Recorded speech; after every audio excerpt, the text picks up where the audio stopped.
Be ready. 5 seconds.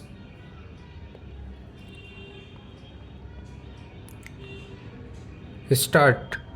It is undoubtedly correct that the charge in the criminal trial arose from the death of a co-employee in the course of the incident resulting from the firing of a bullet which took place from the weapon which was assigned to the first respondent as a member of the force, but the charge of misconduct is on the ground of the negligence of the first respondent in handling his weapon and his failure to comply with the departmental instructions in regard to the manner in which the weapon should be handled.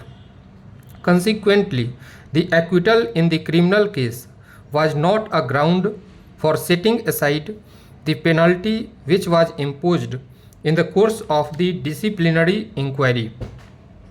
Hence, having regard to the parameters that govern the exercise of judicial review in disciplinary matters, we are of the view that the judgment of the division bench of the High Court is unsustainable.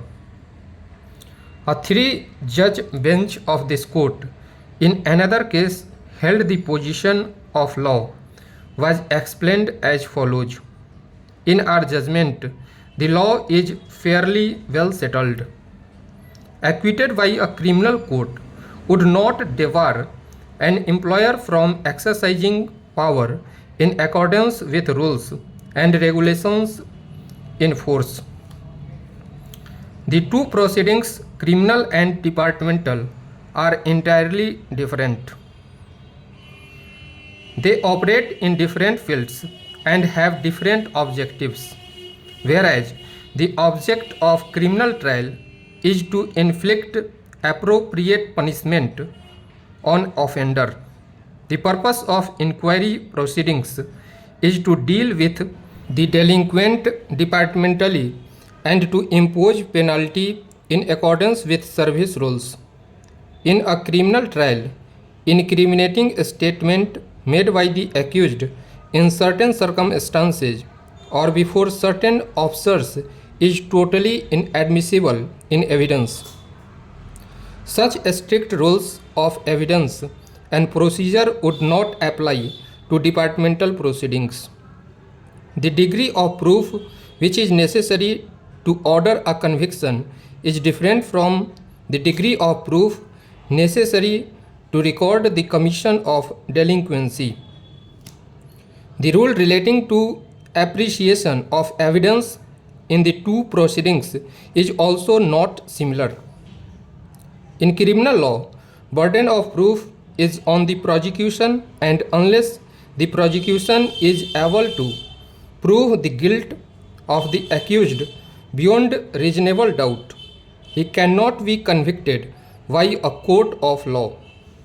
In departmental inquiry, on the other hand, penalty can be imposed on the delinquent officer on a finding recorded on the basis of preponderance of probability.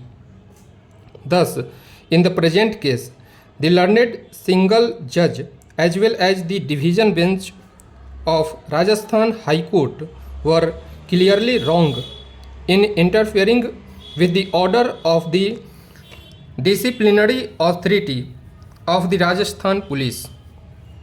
It is the disciplinary authority which is best equipped to reach a finding whether a misconduct has been committed.